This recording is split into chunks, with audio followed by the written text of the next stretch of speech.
Hello everyone, Priyanka's mini কিচেনে তোমাদের সবাইকে স্বাগত। আজ আমি তোমাদের সাথে লোটে মাছের পকোড়া রেসিপি শেয়ার করবো। তো চলো আজকে ভিডিও শুরু করা যাক। তো দেখো, তার জন্য কিন্তু প্রথমেই আমি এখানে লোটে মাছগুলোকে ভালোভাবে পরিষ্কার করে নিয়েছি। মানে লোটে মাছের ভিতরে যে কাঁটাগুলো থাকে সেগুলো কিন্তু প্রথমে আমি বার করে নিয়েছি। তারপর দেখো দিয়ে দিয়েছিলাম এর মধ্যে পরিমাণ মতো ময়দা, কর্নফ্লাওয়ার, দিয়ে দিয়েছিলাম পরিমাণ মতো গোলমরিচ, আর দিয়ে দিয়েছিলাম আদা বাটা, রসুন বাটা। দেখো তারপরে দিয়েছিলাম পরিমাণ মতো লবণ। তো দেখো তারপরে এগুলো সব দেওয়ার পর এর মধ্যে কিন্তু দিয়ে দিয়েছিলাম এই গন্ধরাজ লেবু।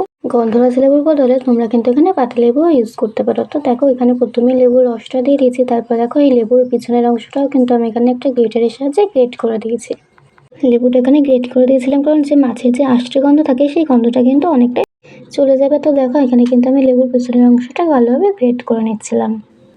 তো দেখো এটা কিন্তু সবগুলো ভালোভাবে দেওয়ার পর এগুলো কিন্তু আমি ভালোভাবে মাছটার সাথে মিশিয়ে নিচ্ছিলাম।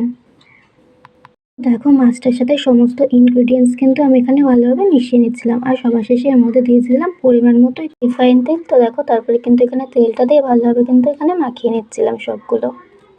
তো দেখো এগুলো ভালোভাবে মিশিয়ে নেওয়ার পর তারপর কিন্তু আমি এর মধ্যে একটা ডিমের সাদা অংশও দিয়ে দিয়েছিলাম, যেটা কিন্তু এখানে অ্যাড করা হয়নি, যেটার ক্লিপস কোনোভাবে হয়তো মিস হয়ে গেছে। তো যাই হোক, দেখো এখানে কিন্তু সবগুলো দেওয়ার পর ভালোভাবে কিন্তু আমি মিক্সড করে নিয়েছি। আর একদিকে ওভেনটা ধরিয়ে প্রথমে কিন্তু কড়াইটা গরম হওয়ার জন্য বসিয়ে দিয়েছিলাম। তো দেখো কড়াইটা গরম হয়ে এলে তারপর কিন্তু এর মধ্যে দিয়ে দিয়েছিলাম তেল। তো দেখো তারপর এখানে কিন্তু তেলটাও আমাদের গরম হয়ে এসেছে।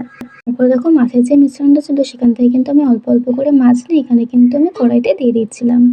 মাছগুলোকে কড়াইতে দেখো একে একে কিন্তু দিয়ে দিয়েছিলাম। তারপর এটা কিন্তু কিছুক্ষণ উল্টে পাল্টে ভালোভাবে ফ্রাই করে নিতে হবে।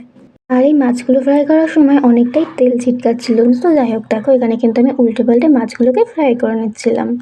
তো এটা একটু লাল করে ফ্রাই করে নিলে কিন্তু রেডি আমাদের এই মাছের পকোড়া। এটা কিন্তু খেতে সত্যিই জাস্ট দারুণ লাগে।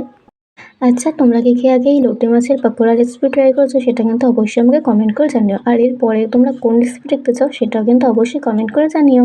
তো দেখো তোমাদের সাথে কথা বলতে বলতে পকোড়াগুলো কিন্তু ফ্রাই করা হয়ে গেছে। তো সেমভাবে কিন্তু আমি বাকি পকোড়াগুলো ফ্রাই করে নিচ্ছিলাম। তো এটাও কিন্তু ভালোভাবে ফ্রাই করে নিতে হবে। দুপিঠটাই উল্টে পাল্টে লাল করে ফ্রাই করে নিলে কিন্তু এটা কিন্তু সত্যি আমার তো খেতে জাস্ট দারুণ লেগেছিলো। তো তোমাদের এই ভিডিওটি কেমন লাগলো অবশ্যই জানিও। তো চলো আজকের মতো বাই।